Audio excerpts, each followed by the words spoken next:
कहते हैं कि राजनीति में कोई स्थायी दोस्त और दुश्मन नहीं होता। राजनीति में, और यही बात जियोपॉलिटिक्स के बारे में भी कही जाती है, स्थायी सिर्फ हित होते हैं। और इस समय भारतीय राजनीति में ये कहावत जो है पूरी तरह से चरितार्थ होती हुई दिखाई दे रही है।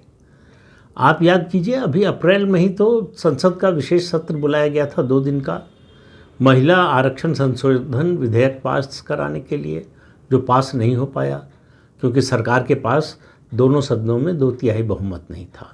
वो संविधान संशोधन विधेयक था, इसलिए 2/3 बहुमत की ज़रूरत थी।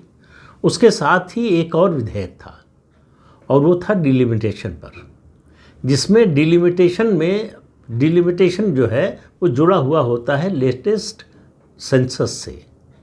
उसमें उससे डीलिंग करने की बात थी कि जो भी सेंसस का डेटा अवेलेबल हो उसके आधार पर डिलिमिटेशन हो जाएगा। इसका सीधा सा मतलब आप समझिए कि 2026-27 में जो सेंसस हो रहा है उसके आंकड़ों का इंतज़ार किए बिना 2011 के सेंसस के आधार पर सरकार डिलिमिटेशन करा सकती है।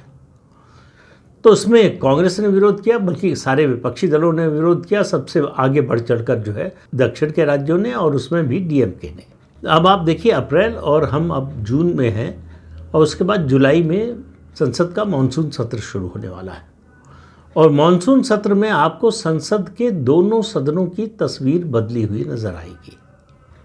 राज्यसभा जो उच्च सदन है उसमें भारतीय जनता पार्टी अकेले बहुमत के करीब पहुंचती हुई दिखेगी और एनडीए जो है वो 2/3 बहुमत के करीब पहुंचता हुआ दिखाई देगा।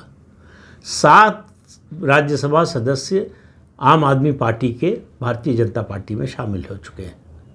1 सदस्य बीजेडी का इस्तीफा देकर बाई इलेक्शन हुआ है, वो भी अब बीजेपी के सदस्य हो जाएंगे। उसके अलावा 10 राज्यों में द्विवार्षिक चुनाव हो रहे हैं। उससे जो है अब उनके नतीजे तो 18 जून को आएंगे, तब पता चलेगा।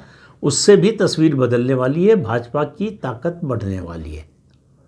तो एक तो परिवर्तन ये दिखेगा, लेकिन ये परिवर्तन ऐसा है जो होता रहता है। वो आपके राज्यसभा सदस्यों को छोड़ दें तो बाकी तो चलता रहता है। असली परिवर्तन आपको लोकसभा में दिखाई देगा। लोकसभा में अभी तक डीएमके विपक्ष में बैठता था और कांग्रेस के साथ, जो मुख्य विपक्षी दल है कांग्रेस पार्टी, उसके साथ। अब डीएमके की जो सदन में नेता हैं कनिमोझी, उन्होंने लोकसभा अध्यक्ष को चिट्ठी लिखी है